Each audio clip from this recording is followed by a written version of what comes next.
Sholat selesai, wirid juga selesai. Aku langsung roboh kayak domino disapu angin. Badan terasa panas dingin. Mau puasa kok rasanya sudah kayak ujian nasional versi fisik. Akhirnya aku buka tas plastik, perbekalan darurat. Yang kutemui cuma saus tomat sachet. Tidak ada nasi, tidak ada roti, hanya saus tomat manis murahan. Ya udahlah, demi bertahan hidup, saus tomat pun diseruput kayak makan steak. Setelah itu, minum air wudhu beberapa tegukan. Rasanya lumayan, setidaknya jiwa belum cabut dari badan. Di tengah rasa campur aduk ini aku termenung, Maha bijaksana Allah. Ketika dosa kita berat malas bertaubat, Allah kirim sakit sebagai penghapus dosa. Saat amal kita belum tentu diterima karena ikhlas kita ragu, Allah kirim sabar dalam sakit sebagai pahala. Dalam sakit, kalau kita rela, Allah naikkan derajat kita. Luar biasa kasih sayang Allah, bahkan saat kita tersungkur. Ketika lagi tenggelam dalam lautan refleksi jiwa, tiba-tiba datang seorang bapak-bapak dari arah depan masjid dalam ramah. Assalamualaikum mas. Aku membalas dengan senyum termanis ala orang lagi tipes. Waalaikumsalam. Bapak itu nanya dengan sopan dan penasaran. Mas ini lelaku ya? Aku cuma senyum. Males cerita panjang.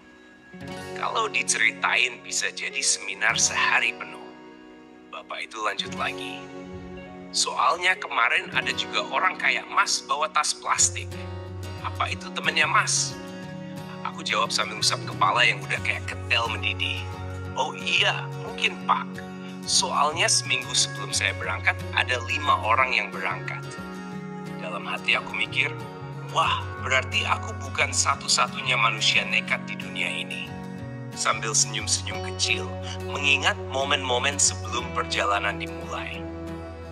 Seminggu sebelum aku berangkat, kataku ke bapak itu, ada 2 orang bapak-bapak juga yang berangkat duluan. Yang satu rada mudaan, khas banget orang Madura.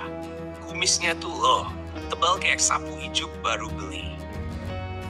Yang satu lagi, aduh, udah tua banget pak. Rambutnya putih semua, alisnya juga kayak kapas tumpah. Bapak itu melongo, penasaran. Pas mau berangkat, lanjutku, si bapak tua ini bilang ke para santri yang lagi rebahan, ayo ngedan. Masak yang muda kalah sama yang sudah tua. Langsung pada ketawa semua santri. Bapak tua tapi semangatnya kayak lagi daftar lomba panjat pinang. Oh iya ya mas, itu kayaknya pernah lihat tuh. Tapi lupa-lupa inget, kata bapak itu nyengir. Hari Kamisnya, aku lanjut sambil mikir bentar. Ada juga yang berangkat. Namanya Mas Bagus, orang Cilacap. Bahasa ngapanya itu loh. Kalau nggak ngapak, nggak kepenak, katanya. Dia sempat ngajak aku ngedan bareng, tapi aku tolak.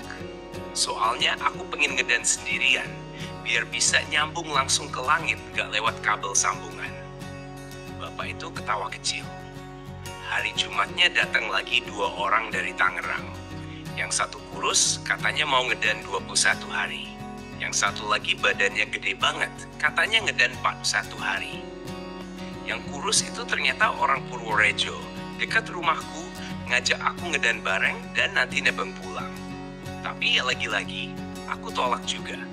Pokoknya prinsip, ngedan sendirian, titik.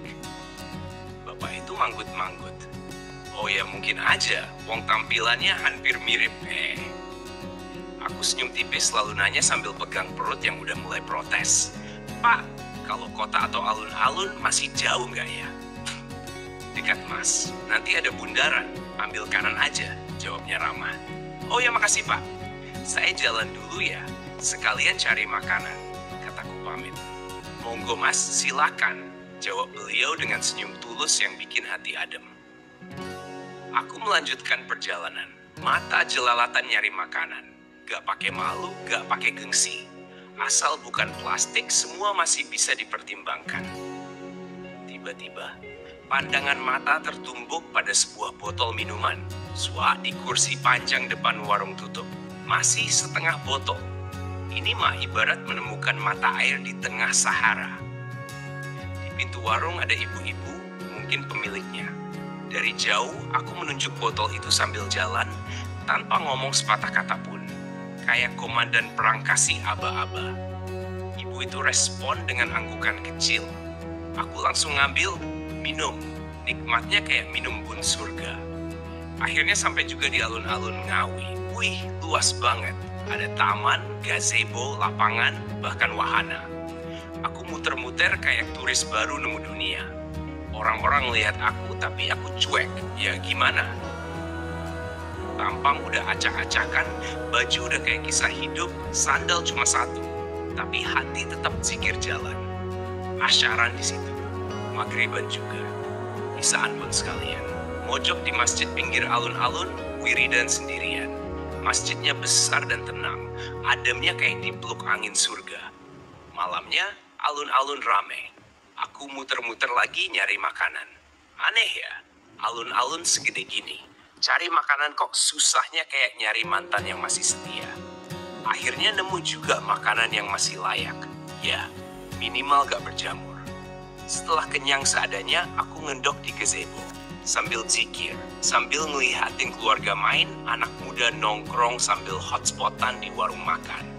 Ada yang ketawa, ada yang makan cilok, ada yang selfie sambil gaya sok candid padahal 5 kali take. Aku duduk di pojokan, zikir pelan, mata merem, hati tenang. Dan aku pun tertidur. Dan malam itu dalam heningnya angin aku merenung. Hidup menjadi pemburu bayang-bayang. Apa nikmatnya hidup? Bernafas dan melangkah berlari hanya mengejar bayangan keinginan sendiri. Mana ada habisnya? Semakin dikejar bayangan akan semakin jauh dan panjang, melebihi dari dirinya sendiri. Semakin jauh melangkah, semakin jauh pula tersesat dalam kegelapan bayangan sendiri. Mana tangan, mana hidung, mana jurang, mana gunung, ujung hidung sendiri pun tak terlihat. Antara membuka mata dan memejamkan mata, tiada beda. Merah dan hijau hanya hitam adanya. Karena semakin jauh melangkah mengejar bayangan, semakin jauh melangkah pula meninggalkan cahaya. Tapi semakin jauh melangkah menghampiri cahaya, semakin hilanglah bayangan sendiri. Aku membiarkan hati terbuai dalam makna itu. Seperti sedang diberi pelajaran malam itu, bahwa bukan kejaran dunia yang harus kutuju, tapi mendekat kepada cahaya, mendekat kepadanya. Tak terasa, dengan zikir yang terus berbisik dalam hati, aku pun tertidur. Dalam damai yang sederhana, di tengah riuh rendah dunia yang masih saja berputar tanpa kenal lelah.